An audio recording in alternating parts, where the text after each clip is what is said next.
Okay. I thought I was going second, but this is great. I don't want to follow his act.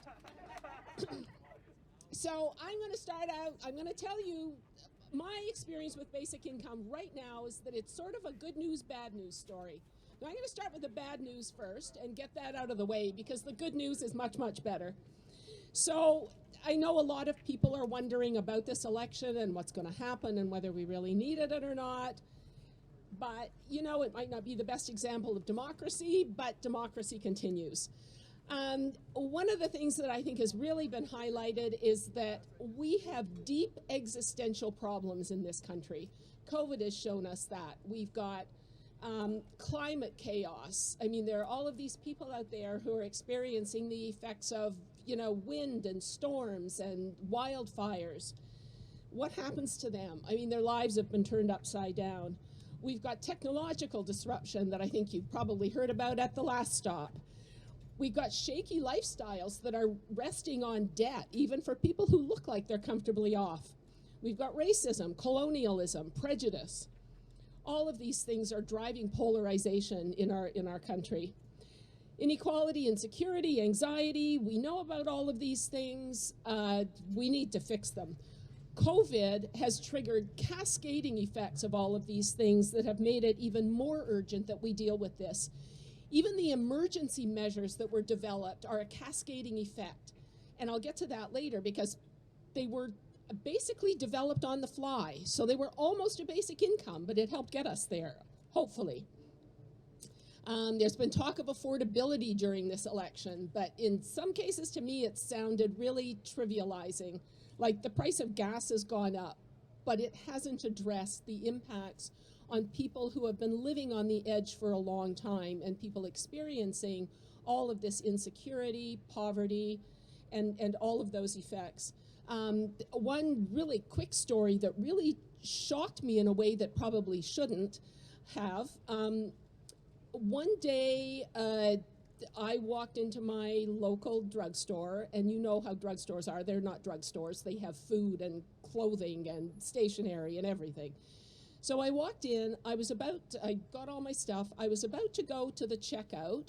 I had been greeted when I went in the cosmetics department by the lovely white, mostly women who work there. When I went to check out, I discovered that the black and brown women that used to be at those cashier checkouts were all gone. They were replaced by machines. Like, these are people who were heroes at the beginning of COVID, and now they're just gone. What's happening to them? Anyway, if we don't become more resilient and address some of these challenges, we're really in trouble, we're really stuck. And now for the good news.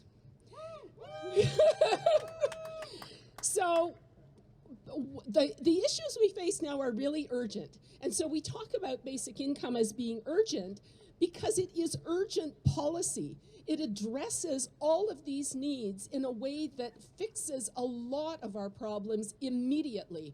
We don't have to wait for new housing stock to be built. We don't have to wait for new childcare spaces to be created.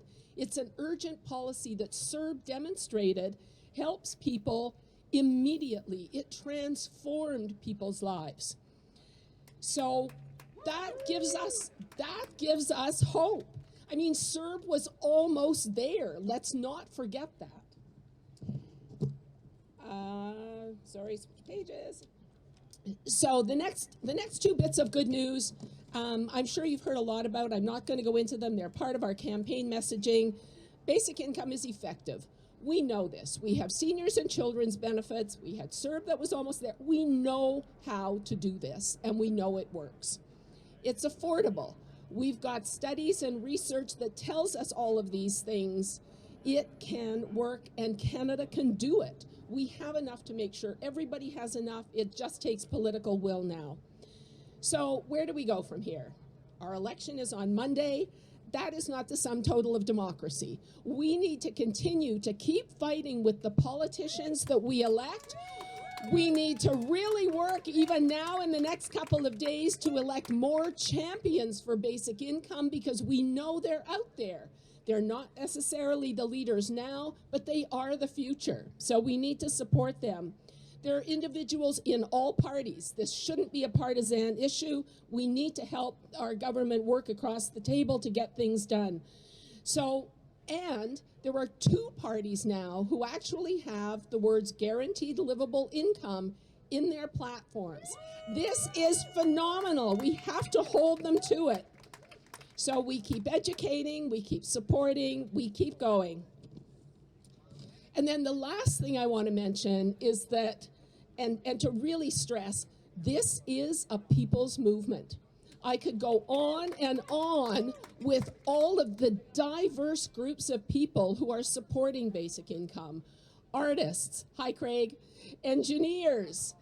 The United Church of Canada has been working for basic income for 30 years. Presbyterian and Anglican churches, multi-faith groups have joined in. The report of missing and murdered Indigenous women and girls. Black Lives Matter. I mean, who is left out? This is a people's movement started by lots of famous people like Hugh Segal, but it's now all of us. So, and we have pilot recipients that prove that it works. I mean, it's all of us now. My particular challenge now is to Toronto. We've got lots of work to do in this city. We can impress our mayors, some of our provincial politicians, to get to our federal politicians, and we all just keep working, and this will happen soon, now.